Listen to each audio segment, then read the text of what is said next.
Hey guys, and welcome back to my channel. Hi, hello, if you're new here, my name is Ash, and I'm just your basic random stranger on the internet who happens to love shopping, manga, anime, music, video games, sometimes. And did I mention shopping to an unhealthy extent? So I'm back today with my 2022 collective manga March haul. I was trying to film these as they came in, but well, that didn't really work. And then I ended up moving, and there's a part 1 to this video, and I actually still have all of the books from part 1 in a tote, even though it's a week later. So, motivation still hasn't struck me to put them away, but I do want to film these and just think about putting them away. Just a quick TLDR. I moved at the end of 2022. I've moved back to my home state across the country, and I moved to a bigger place with less storage, so I'm struggling to figure out how to display my anime, manga, and merch collection. And because of that, I still want to record everything, but I would like to get it out in the open so I have a record of everything I'm bringing into my collection, and maybe do a yearly recap of everything I brought in and show like a merch thing. I do have one from 2022 that I filmed at the beginning of the year, but I'm not going to film a 2023 one just because I didn't really get rid of too much, because even though I was moving, I still was struggling to declutter my own collection, which I hope to be able to do that better in 2023, but we'll see. But I will show you my merch collection after I go through my collective hauls and put them away, and then hopefully I'll get back on track on at least filming this, because I am trying to limit myself to only buying manga every 2 to 3 months. I'm trying to keep the spending between like $200 to $300 a month on manga. Not a month, but every 3 or 4 months on manga, which is still a lot of money, but I do want to try to get better about decluttering and selling manga if I don't actually like it or I don't have an attachment to said series. But I would like to show you my merch collection because it has gotten embarrassingly out of hand. I've certainly discovered recently that anytime I feel like my life is spiraling out of control, I shop. And that means my merch collection has gotten out of control, and I'm also trying to size that down and only keep the things that bring me happiness. I'm kind of trying to like Marie Kondo my own merch collection. I don't know if I'm necessarily going to sell it. I would like to try to sell it because I can't put the items over at my mom's house. So anyways, I'm rambling. Let's just get started. I did say in my last haul I would show you the guys of books that I have been bringing into my collection, because I also have gotten back into reading, mainly audiobooks, but if I like a book enough or if it's pretty, I will bring it into my collection. And the downside about where I live now is, well, the library system kind of sucks here. No offense to it, I did move back to a smaller town for work, but yeah, library system's not too great, so it is what it is when it comes to books. We'll see how that impacts my reading. Anyways, because I like to listen to audiobooks when I work. So I do have 4 actual books to show you guys here that I brought into my collection.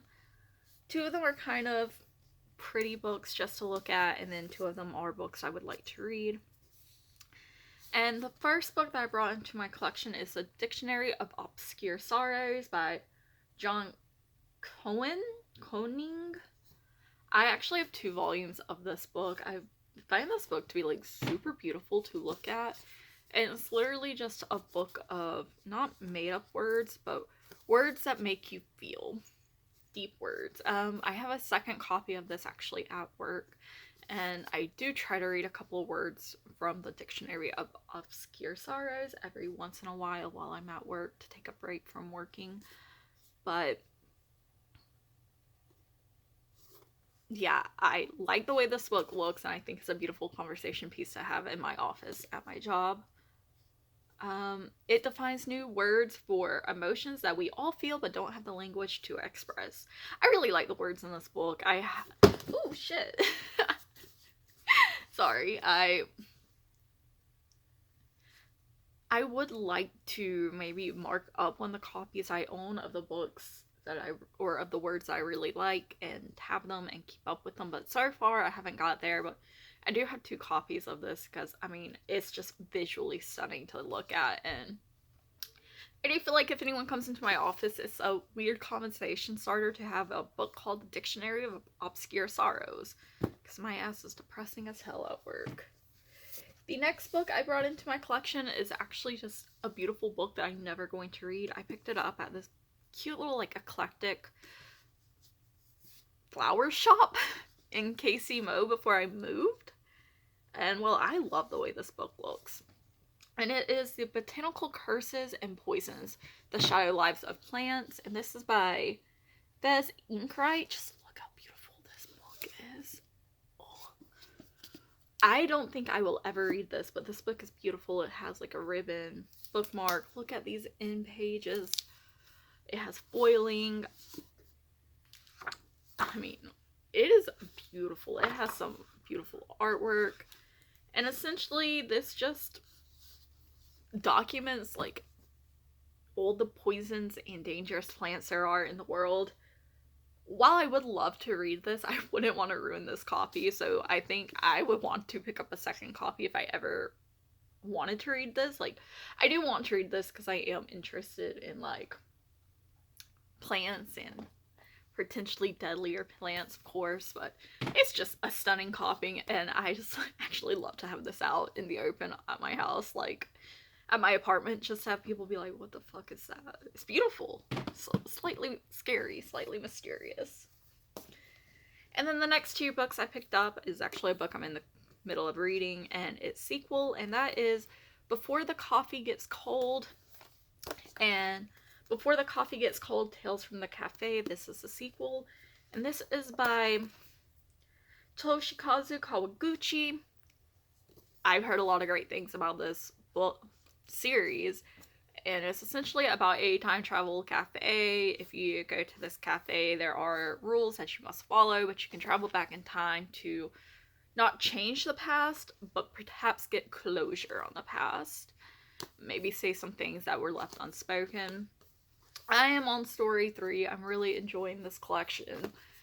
The second story made me cry, and yeah, I love stories that make me cry, so I can't wait to finish this and get to book 2, but I do usually only read this when I go visit my papa, just because whenever I go visit my papa is a good time for me to like wind down and read physical books. And the next couple of items I have here are art books. I am trying to bring more art books into my collection, even though I have not a lot of room, but I'm a simple girl and I like to look at pretty art. The first art illustration book I have here is actually from Uramichi Onisan, and this is a like extra that came with one of the Japanese volumes. I do actually have that volume. I do have all of the Japanese Uramichi Onisans at my work.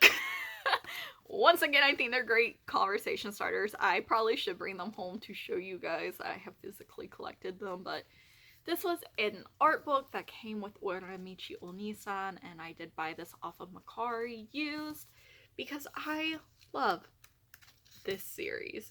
I think this is a great freebie that came with the books.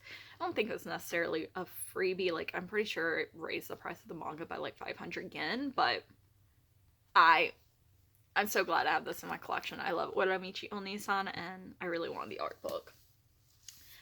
The next art book I picked up is inspired by the Night Parade of 100 Demons, and it is a art book from different artists. This is a beautiful artwork or art book. I have scrolled through this. I do love all of the art in here. I'm not gonna lie, I kind of really only picked this up because it was inspired by the the Night Parade of 100 Demons, which is kind of like a reference to Jujutsu Kaisen, or is Jujutsu Kaisen a reference to something that actually happened? I don't know. But I love the art in here. All of it's so beautiful, and, well, I like pretty boys too. So, I'm sorry, I shouldn't say pretty boys. That's sus. I like pretty men. Let me rephrase that. I like pretty men. And I'm just glad I have this in my collection. I did have to pick this up off of Amazon because I couldn't find it anywhere else, and I had to pick it up from Amazon Japan. I think I spent like 2,500 yen on it. Really great collection. If you can get your hands on it, I do suggest it if you like art books. The next art book I picked up is the Fashion Illustration Outfits of the Day. And this is just some real outfit inspirations. I like to look at fashion. I am by no means a fashionable person, but damn do I like to look at artwork of pretty fashions and outfits and get inspiration for the OCs in my head that are never going to make it on paper because I'm not creative. But this is really great because this did give some like great outfit inspiration for like my in-head OCs that are never gonna make it out to the real world. They're only gonna live up in my brain. But it also gives like me some inspiration for real life fashion that I'm really never gonna try because I have a lot of body issues. But if I was brave enough and cared about my looks and trying to impress more people, this would be a great reference. But all the artwork in here is beautiful, and yeah, it really does just kind of help me like envision what I would have my OCs wear. Maybe one day I'll give it a try if I ever get happy with the way my body looks. Anyways, moving on from that, the last art book that I picked up for this rounded haul is the Dear Smile art book, or the D Smile first illustration book. I really only picked this up because it had the magical Mirai Miku in it, and I loved that Miku. Like, I thought she was so beautiful with all of her flowers in her dress. But this art book is fucking stunning. Like, some of the girls in here are damn.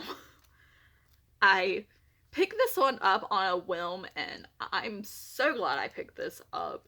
The artwork in it's stunning. Like, this is a Yuri visual novel that I really kind of want to play because, well, I'm fucking gay as shit, but, well, I'm pansexual. But anyways, the artwork in here is stunning, and I think I got this for about 3,000 yen from Ami Ami.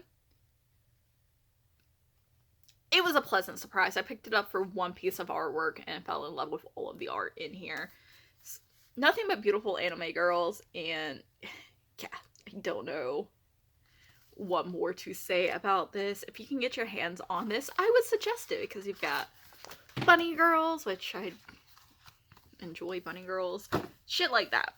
Glad to have that in my collection. Okay, now we're getting to the real stars of the show, which is all of the manga I've added to my collection. And please forgive me, I might have hauled some of this manga in previous videos on this channel, but my god, it has been so long, and whenever I was packing up my manga towards the end, I was literally just taking everything off my bookshelves and throwing it in to a box. So I don't know what's been hauled and what hasn't, but I'll also let you guys know if I have read these or not. And the first item I have on top is Tokyo Revengers, the English manga. This is volumes 1 and 2. This is the special edition from Barnes & Noble, and this has some colored pages. I don't know if all of them have color pages, but I picked this one up specifically from Barnes & Noble because it had a poster. I'm not gonna take the poster out, but it has a poster in the back. And this is by Ken Wakui. I have such a love-hate relationship with Tokyo Revengers. I'll go over that more in my manga collection, but this is volumes 1 and 2. Glad to have the English in my collection. I love the artwork in Tokyo Revengers. I love the earlier artwork in Tokyo Revengers. I think when Wakui, since they was first starting out, he had like such a defined and cool artwork. So I'm really glad to have that in my collection. I say with a forced out thing. I love Tokyo Revengers up to a certain point in the story, and then after a certain arc, I just fell out of love with it and then felt like a fool. Because I fell into the trap of not letting a series get finished before just falling head over heels in love with it. Anyways, the next item I picked up is Witches, the complete edition by Daisuke Igarashi. And this is by the same guy or the same mangaka who did Children of the Sea. I have not read this yet, but Daisuke Igarashi has such a unique art style, and I cannot wait to read this. Like, his stories kind of intimidate me because, like, I feel like you've got to have, like, big brain energy, and sometimes I don't have big brain energy. I'm just really excited for this. It's about a story of witchcraft, and if you have ever seen Daisuke Igarashi's art, it's beautiful, so unique, and I can't wait to read this. Next up is this chunky chunk of a manga, and this is The Crater by Asumu Tezuka. I don't think this was put out by, like, an actual big printing manga company in the US. This was funded by Kickstarter, and it's from Platinum Manga. But Tezuka, I think, is a staple mangaka in Japan, and this is just a huge collection of his stories, and it's a very old art collection, but I am looking forward to reading this whenever I get to it. I'm just very excited. It's going to take a while. Well, reading manga doesn't take me a while, but I need to get the motivation to read this, and I'm looking forward to reading this chunk of a manga. I'm glad to support something that was kind of smaller too, but I did pick it up off of Right Stuff, and yeah, really excited to read this. And then finally, I have a light novel from Yoru Somino, and this is I Am Blue, in Pain, and Fragile. I am 177 pages into this book. I have my pansexual bookmark in there. It's good. I don't know if I love it yet, and like I said, I got a ways into this story and quit reading it. The main character so far, it's not a very likable main character, which I kind of like because I'm not a likable main character either. Hell, I don't even know if I'm a main character in my own life at this fucking point in time. I'm probably a salty NPC or a fucking villain that needs to be taken out. That's besides the point.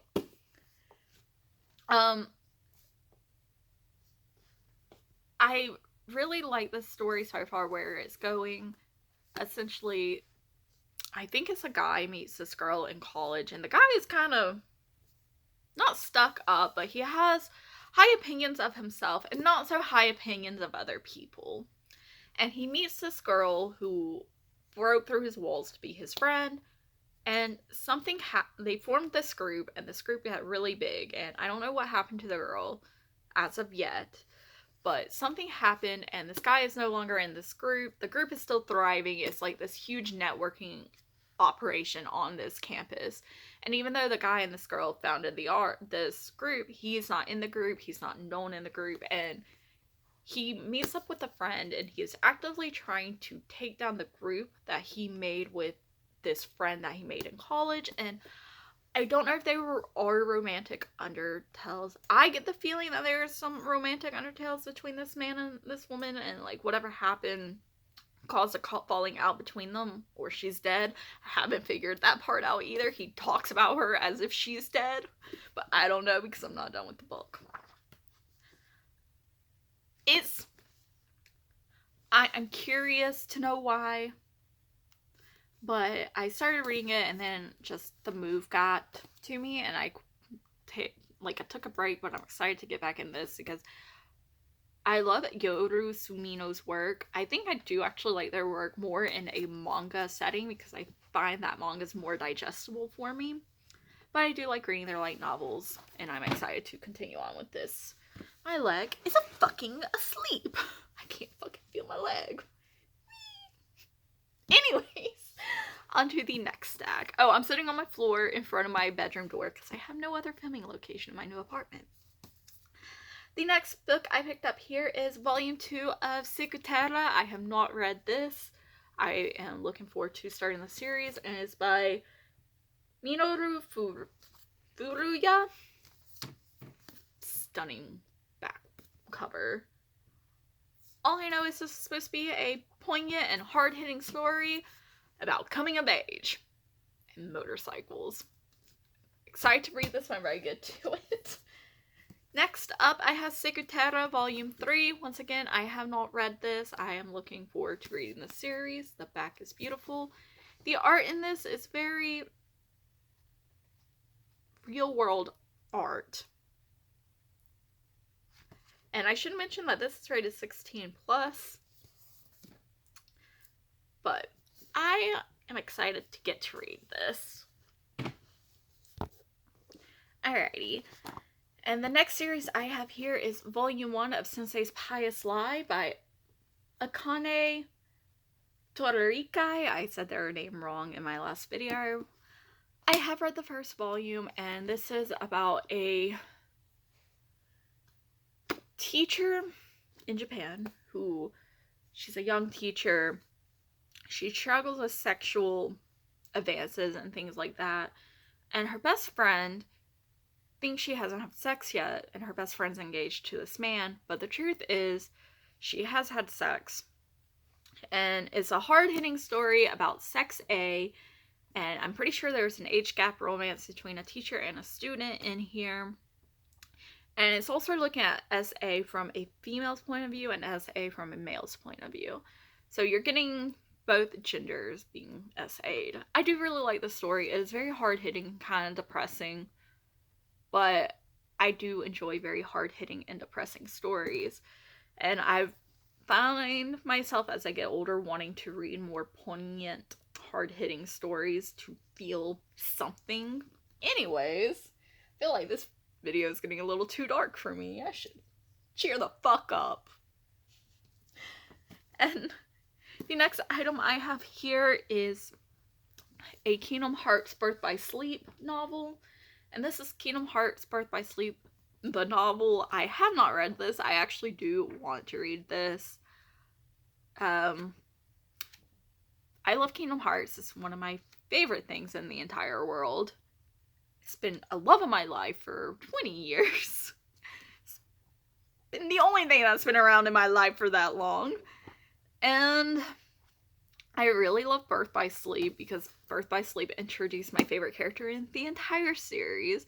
Even now, even though he is a edgelord little dick, my favorite character is Van Nidus. I actually have this kanji because Van Nidus is a play on Sora's name. Van Nidus means emptiness, and this kanji can be read as emptiness. So yeah. I picked up this because it is supposed to have like a couple of excerpts and look into Van Nidus's mind. I don't know if this is actually canon, but I would love to read this one day. And then next up, I picked up 2 volumes of JoJo's Bizarre Adventure, Golden Wind. I have volumes 3. And then volumes 4. I love Araki Sensei's art. I think it's so beautiful. I do enjoy, like, Golden Wind, honestly, is probably my second favorite JoJo's part. I just haven't got around to finishing out Golden Wind. Once again, I'm struggling with room in my collection, and I love JoJo's Bizarre Adventure, and I want all of the volumes in my collection. I'm just gonna figure out where the fuck to put it. So, I'm not picking up Golden Wind as quickly as I think I should be, because mainly whenever I need to add something to my cart for free shipping is when I buy a volume of Golden Wind. Because I've read it all online, and I don't know how quick I'm going to get to reading the English volumes, because there are other things in my collection that I really do need to read. Okay. And then the next items I have here are by Kyu Hayashida, and this is Dorohedoro Volumes 4, Volumes 5, and Volume 6. I love the Dorohedoro anime so much that I am dying to read the manga. The manga has such beautiful and graphic and violent art. Like, this is such a violent and gory story, and I just love it. It is so dark, so gritty, so funny, but it's so fucking long. This is one story that I do want to completely collect all the volumes of the manga and give it a good solid read. But kind of like Dorohedoro is with Golden Wind, I throw Dorohedoro onto a cart whenever I need to get free shipping. So I'm slowly but surely bringing this into my collection because there are 23 volumes. I don't know where the fuck I'm gonna have the room, but I'm gonna bring it into my collection anyways. I can't wait to read this one day, but this is a series that I'm not gonna touch until I get all the volumes. But I love the manga. I think the mangaka has some of the most unique and gritty art. I fucking love it. And then next up is something I actually have read. Woo! And this is Knights of the Cat by Kuryu Z. This is basically about a brother and a sister, and they adopt a cat, and this is about the nighttime routines that the cat has. Super cute. I really love this. I have this like new genre that I adore apparently, and that is anything with a cat in it. I have not met a story yet that I don't like that isn't like me and my cat, a man and his cat, nights with a cat, gamer and cat, like anything that has cat as like a central character, I just love. And I do think it's because living in an apartment and trying to have like living alone, living in an apartment and trying to have an animal, that's a lot of work, guys. Probably shouldn't say that, but anyways, it is what it is. I love to read about cats, and that's like my new favorite genre to just randomly pick up. Like, normally I used to be iffy about bringing things into my collections if I didn't know what it was about, but now I'm not, because I'm like, I'll just sell it. But oh my lord, if it's literally like Blinking Cat, I'm just like, oh shit, I gotta read it. Don't know why I'm like this. I'm sure I could figure it out, but we don't want to go there. It's probably because I'm lonely, but we don't want to go there. Anyways, the next item I picked up is from Junji Ito, and I have read this. I read all of Junji Ito's stuff as soon as it comes out, and I collect all of Junji Ito's English manga. And that is the Liminal Zone. I love Junji Ito's artwork. This story has to deal more on religion. Some great body horror in it. I like it. Like, I've noticed with Junji Ito, I honestly think I like Junji Ito's artwork more than I like the bulk of his stories, but his artwork alone can make a story 5 stars. Junji Ito's my favorite mangaka, hands down my favorite mangaka. So glad I have that in my collection. And next up is Volume 2 of Orochi by Kazuo Umez. I have read Volume 1. I have not read Volume 2. I'm looking forward to reading this. Look at this beautiful edition. It was fucking beautiful. Like, ugh.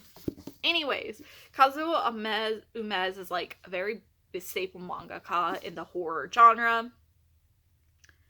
I have the Drifting Classroom Volume 1, the definitive edition, and I really wasn't vibing with the Drifting Classroom, but I loved Volume 1 of Orochi, and I am looking forward to diving more into this story, because it gives me, like, it's not necessarily horrific, but there's more paranormal themes in this, and paranormal, it's right up my alley, and there has been some body horror in this, and I just love me a little sprinkle of body horror. So Volume 1 was great. I can't wait to dive into Volume 2 whenever I get there. Next up, I picked up another item from Junji Ito, and this is Deserter. This is a collection of his short stories, and the titular short story was fucking weird. But I do know I really liked this volume.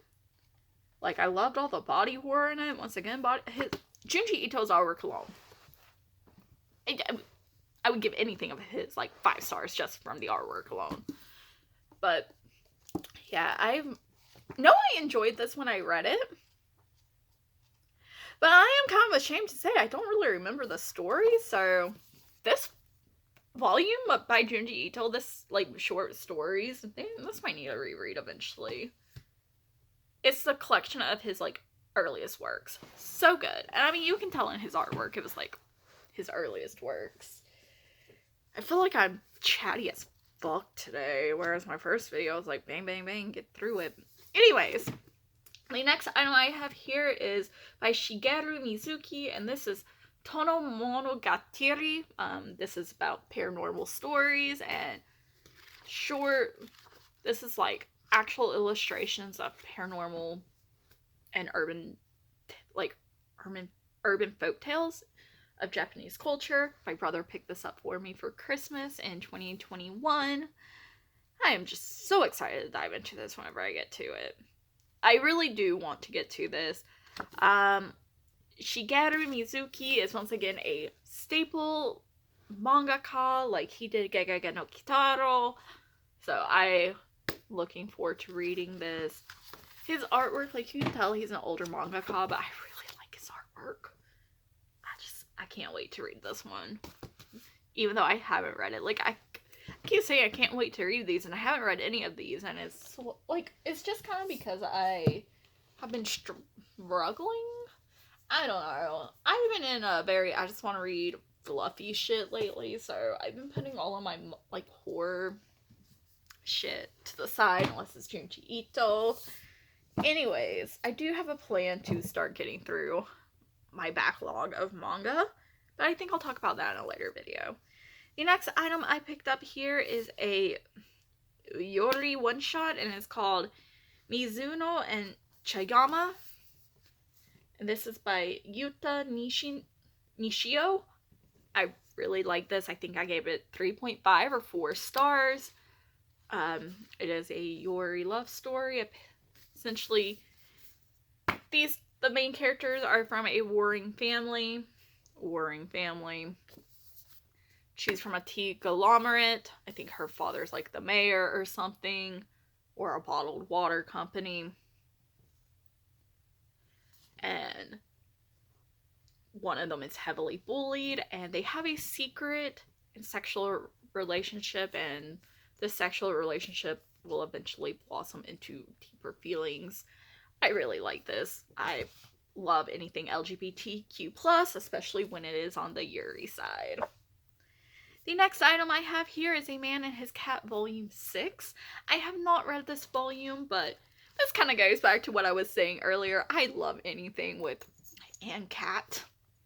I love this series. It is such a feel-good, fluffy series. So cute. I love the story and like the relationship this man has with his cat. It's so wholesome. And I'm not gonna lie, this series is actually a lot longer than I thought it was gonna be, but damn, I fucking like it. I love it.